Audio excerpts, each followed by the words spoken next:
रूस और यूक्रेन में चल रही जंग को रुकवाने की कोशिश में जुटे अमेरिकी राष्ट्रपति ट्रंप का गुस्सा यूक्रेन के राष्ट्रपति जेलेंस्की पर भड़ गया।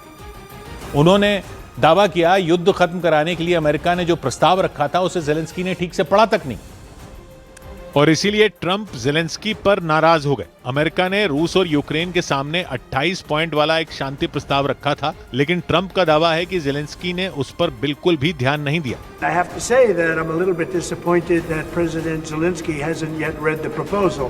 शांति प्रस्ताव पर चर्चा के लिए यूक्रेन से प्रतिनिधियों की टीम अमेरिका के फ्लोरिडा पहुंची थी। वहां अमेरिकी दल के साथ 3 दिन तक माथापच्ची की गई। अमेरिका के विदेश मंत्री मार्को रूबियो भी इन बैठकों में शामिल हुए, लेकिन शांति प्रस्ताव को लेकर हुई उन बैठकों का कोई ठोस नतीजा नहीं निकल सका। यानी अमेरिका ने जंग रोकने के लिए यूक्रेन के सामने जो शर्तें रखी वो उनके लिए तैयार नहीं हुआ, और यही वजह रही कि ट्रंप जेलेंस्की पर भड़क गए। इतना ही नहीं, उन्होंने दावा किया कि युद्ध रुकवाने के अमेरिकी प्रस्ताव पर रूस की तरफ से अच्छे संकेत मिले। Russia is, I believe, fine with it, but I'm not sure that Zelensky is fine with it. His people love it.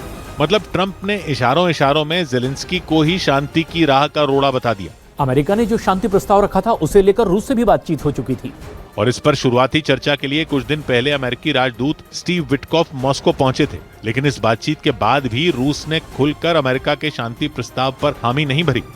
उधर गाजा में 2 साल तक चले युद्ध के बाद उसे फिर से बसाए जाने के अमेरिका के प्लान से कतर ने पल्ला झाड़ लिया।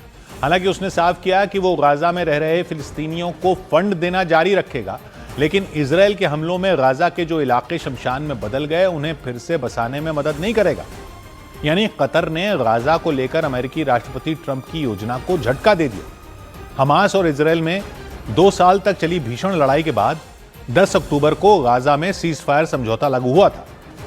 उस समझौते के तहत बर्बाद हो चुके गाजा को दोबारा बसाया जाना था, क्योंकि हमास के ठिकानों को मिटाने की कोशिश में इजराइल ने इतना ज्यादा बारूद बरसाया कि गाजा के कई इलाके मलबे के ढेर से पड़ चुके हैं और हजारों इमारतें जमींदोज हो चुकी हैं। सीज फायर समझौते के तहत फिलिस्तीनियों को भरोसा दिया गया था कि गाजा को फिर से बसाया जाएगा, और उसमें अरब देशों की भूमिका अहम मानी जा रही थी, क्योंकि माना जा रहा था कि गाजा को फिर से हरा भरा करने में जो रकम खर्च होगी वो फिलिस्तीन का समर्थन करने वाले अरब देशों से आएगी। लेकिन कतर ने इससे कन्नी काट ली। कतर के प्रधानमंत्री मोहम्मद बिन अब्दुल रहमान अल थानी ने 2 टूक कह दिया कि गाजा में जो तबाही इजराइल ने मचाई उसकी कीमत कतर नहीं चुकाएगा। इसका मतलब यह हुआ कि गाजा को दोबारा खड़ा करने के लिए कतर की तरफ से कोई आर्थिक मदद नहीं दी जाएगी।